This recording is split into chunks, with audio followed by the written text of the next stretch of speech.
In this video, we're diving into a case that will shake your faith in friendship itself.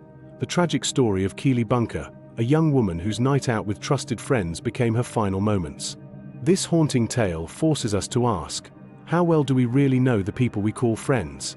The people closest to us, our friends and family, are supposed to be our safety net, the ones who have our backs no matter what. But on September 19, 2019, that trust would be shattered when Keely Bunker headed home after a late night out. She wasn't walking alone, which is what most people fear. No, she was with someone she trusted to keep her safe. Someone who promised to see her home. Yet instead of attending her job interview later that day, Keely would be reported missing. What went wrong in those crucial 20 minutes from safety? The truth behind Keely's disappearance reveals how betrayal can come from the most unexpected places. Before we continue this devastating story, please take a moment to like this video. It helps these important stories reach more people. Hit subscribe and that notification bell to stay updated on similar cases. I'm curious, where are you watching from? Drop your location in the comments below. Born September 7, 1999, in Sutton Coldfield, West Midlands, England, Keely was the beloved daughter of Chris Bunker and Deborah Watkins. Those who knew her described a ray of sunshine, caring, loving, and always ready to help others. She spent countless hours helping her aunt care for her disabled cousin and other children, showcasing the nurturing spirit that made her dream of becoming a teacher seem perfectly natural. At the time of her disappearance, Keely was working at Drayton Manor theme park while pursuing her teaching ambitions. Though popular in school, she remained remarkably down-to-earth. A huge music fan, she treated herself to tickets to see British rapper AJ Tracey at Birmingham's O2 Arena as a birthday present. But just 12 days after turning 20, what should have been a celebration would turn into one of Tamworth's darkest tragedies. On September 18, 2019, Keely and her close friend Monique Riggin headed to the O2 Arena for the concert. High on life and not ready for the night to end, they decided to extend their evening. Around 10 p.m., they met up with Wesley Street, age 20, at New Street Station. Wesley was a childhood friend they'd recently reconnected with, and Keely thought it would be fun to include him in their night out. By 10:40 p.m., the trio arrived at Snobs, a Tamworth nightclub. While Keely remained careful with her drinks over the next 4 hours, Wesley became increasingly intoxicated. At 2:40 a.m., they called it a night, with Monique catching a cab home. During the ride, Wesley had to stop, claiming sickness. By 3:30 a.m., they'd reached Monique's house. Concerned about the late hour, Monique invited Keely to stay over. But Keely declined. She had a teaching assistant interview at 2 p.m. that same day, a stepping stone toward her dream career. When Monique expressed worry about Keely's safety, her friend reassured her, "I'll be fine, I'm walking with Wes." It seemed perfect. They lived in the same direction, and Wesley had promised Monique he'd ensure Keely got home safely, despite his obvious intoxication. Around 4 a.m., Keely and Wesley left Monique's. But as September 19th dawned, Keely's family waited in vain for news about her night out and interview. By the 6th of July a.m., she still hadn't made it home. Panic set in. Around 12:30 p.m., Monique called Keely, no answer. She immediately contacted Wesley, thinking Keely might have slept at his place. Wesley answered, but Keely wasn't with him. His story? He'd felt sick again and stopped at his house, leaving Keely by a phone box to walk the rest of the way alone. Realizing the gravity of the situation, Wesley, Monique, and Wesley's friend Cameron Marston searched the area. When they learned Keely had missed her interview, something completely out of character for the ambitious young woman, Monique knew something was terribly wrong. By 5:30 p.m., Keely's father Christopher, having heard nothing from his daughter all day, contacted police. Keely was officially missing. Law enforcement acted swiftly. They knew a 20-year-old with everything to live for doesn't simply vanish into thin air. The entire Tamworth community was devastated by Keely's disappearance, and neighbors poured into the streets to help search. By 9 p.m., darkness had fallen, but determined volunteers pressed on with flashlights, scanning every corner for any trace of her. The search team made their way to Wigington Park when they heard it, a blood-curdling scream that shattered the night air. Off-duty detective Dean Reynolds later described it as the most horrifying sound he'd ever heard, something that would haunt him forever. The scream came from Jason Brown, Keely's uncle. He'd wandered deeper into the park when his flashlight caught something near a small, murky pond. There, partially submerged, was a body. It was Keely Bunker. When emergency responders arrived, it was already too late. Keely was dead, lying half in the water. She had just turned 20 years old, barely entering adulthood. Her lifeless body was retrieved and taken for post-mortem examination. Her parents were given the news no one should ever hear. Their daughter was gone, brutally taken from them. Monique, her closest friend, was shattered. She was racked with guilt, playing the night over and over in her head.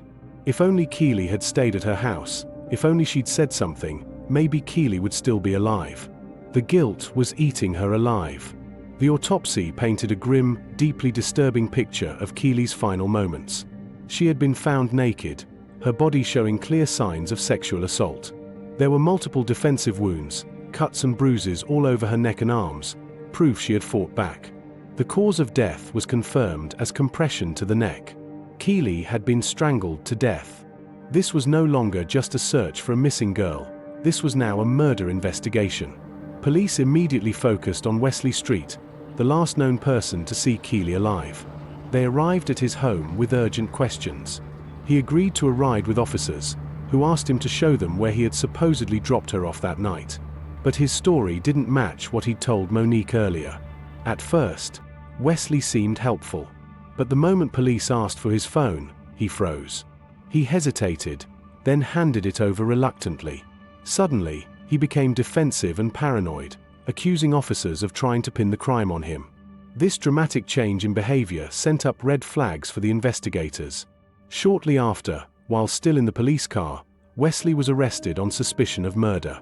At that point, the case against him was still thin, but investigators weren't going to take any chances. During hours of intense interrogation, detectives collected Wesley's DNA, hoping to match it against evidence found on Keely's body. As pressure mounted, Wesley's story began to fall apart. First, he claimed they'd gone straight home after leaving the club. He denied any physical contact, insisting nothing happened between them. But then came the cell tower records, showing Wesley's phone pinged near Wigington Park after 4 a.m., exactly where Keely's body had been discovered. His alibi collapsed. Cornered, Wesley changed his story again. Now, he admitted they had gone to the park together. He claimed they were both a little drunk and that he'd jumped on her back as a joke, causing her to trip and fatally hit her head on a fence post. But this version didn't hold up either. The autopsy showed no head trauma, and Keely's blood alcohol level was minimal, far below the legal limit for driving. She wasn't stumbling drunk. She was sober enough to defend herself. And she did. What actually happened in that park was no accident. The forensic lab results changed everything. DNA evidence found on and inside Keely's body was a match for Wesley Street. This completely shattered his earlier denials, proving that some kind of sexual contact had occurred that night. Now investigators were faced with a critical question. Was it consensual, or had Keely been assaulted? Backed into a corner, Wesley changed his story, again. He now claimed that while walking to Wigington Park, Keely had been flirting with him, giving him a look. According to Wesley, once they entered the park, things escalated physically. He said they began a sexual encounter, and during it, he was holding her by the neck in what he described as a passionate act. That's when, according to him, Keely suddenly went limp in his arms. He told detectives he tried to wake her up, but she was unconscious, or worse.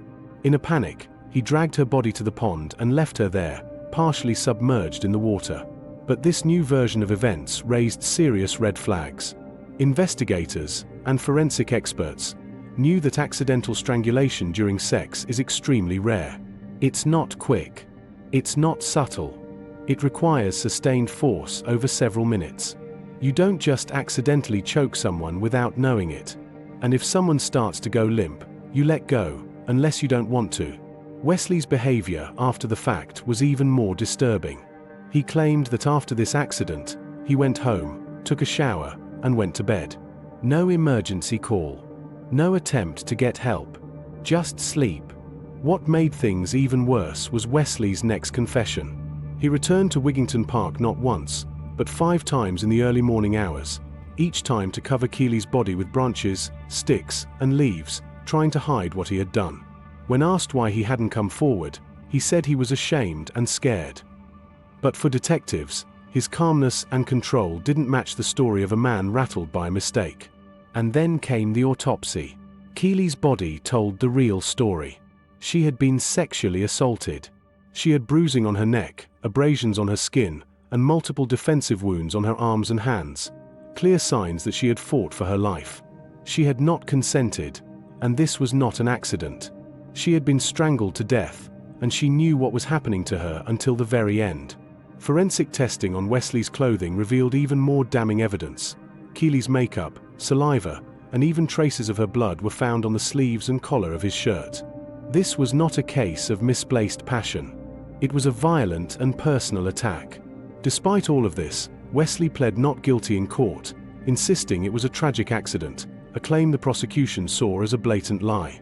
As investigators dug deeper, a potential motive began to emerge. Everyone who knew Keely described her as bright, kind, and full of life, the kind of young woman who made friends easily. Wesley, they believed, had developed romantic or sexual feelings for her. But when she rejected his advances, something inside him snapped. The prosecution laid out their theory. Wesley tried to initiate sex, and when Keely refused, he forced himself on her, restrained her, and strangled her to silence her. When she fought back, he became more aggressive. In the end, it wasn't just a loss of control, it was a fatal decision made in the heat of rejection. The defense, meanwhile, clung to their version, that it had all been consensual, and that Keely's death was a tragic accident. They played CCTV footage in court, showing Keely and Wesley walking together toward the park. Wesley's team argued that their body language appeared relaxed, even playful. But the prosecution wasn't finished. Then came the bombshell. After Wesley's arrest made headlines, multiple women came forward with chilling stories of their own. One woman told police that, back in 2015, when she was only 16 years old, Wesley had followed her into a bathroom, locked the door, and sexually assaulted her. Another woman said he had tried to coerce her into unwanted acts at a party. What began as a single tragedy now appeared to be part of a disturbing pattern of behavior. And this was just the beginning. Just days after that first assault, Wesley cornered the same young woman again and forced himself on her, repeating the trauma. Another victim bravely stepped forward, revealing that Wesley had sexually assaulted her back in 2017 when she was still underage. Then came another chilling report. In 2019, mere months before Keely's murder, Wesley had attacked and sexually assaulted a 20-year-old woman. A disturbing pattern was emerging, one of predatory behavior and escalating violence. It's devastating that these brave women couldn't speak out sooner, but who could blame them? The fear, the shame, the psychological trauma they carried. It's beyond what most of us can comprehend. The strength it took to finally come forward was extraordinary. Their courage gave investigators the full picture of who Wesley really was, a serial predator who had likely hurt more women than anyone had realized. But their testimonies raised haunting questions. How many others had Wesley raped or abused? How many victims were still out there, too terrified to speak up?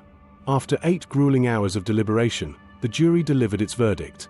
Wesley Street was found guilty on all counts, including rape, sexual assault, and the murder of Keely Bunker. The judge sentenced him to life in prison with a minimum of 30 years. The fact that he could one day be released feels like a cruel injustice, especially to the families of his victims. Keely had everything to live for. She was vibrant, full of energy, with big dreams just within reach. That day should have been one of her best. She was just hours away from a dream job interview. Instead, her life was violently ripped away by someone she had known and trusted since childhood. Wesley didn't just murder Keely, he destroyed her entire family. Her parents were left shattered, grappling with a truth too painful to bear. Someone they treated like one of their own had raped and killed their daughter. They'd watched Wesley grow up alongside Keely, never imagining the evil he was capable of. Following the sentencing, Keely's family released a heartbreaking statement. As Keely's family, no court verdict can bring true justice. Keely was the most genuine, caring, and pure person you could ever meet. She was just starting to build her life. The nightmare we've endured, we wouldn't wish it on our worst enemy. We cannot forgive. We will never forget. On October 24, 2019, St. Edith's Church in Tamworth overflowed with mourners. Hundreds gathered for Keely's funeral. Her parents made one special request: wear something pink alongside the traditional black, because pink was Keely's favorite color. Family, friends, co-workers, and loved ones stood together to say goodbye to a young woman whose life was brutally stolen. Keely Bunker's story is a gut-wrenching reminder that sometimes the greatest danger doesn't come from strangers, it comes from the people we trust most. Keely trusted Wesley to get her home safely. Instead, he raped her, murdered her, and left her body in a pond like it meant nothing. The terror she must have felt in her final moments, realizing her childhood friend had turned into her killer, is almost too horrific to imagine. In the aftermath, everyone who had loved and trusted Wesley was left reeling.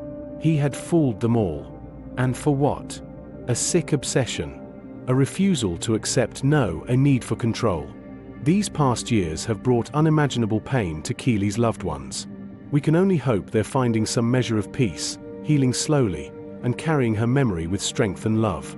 Thanks for staying with me through this painful but important story.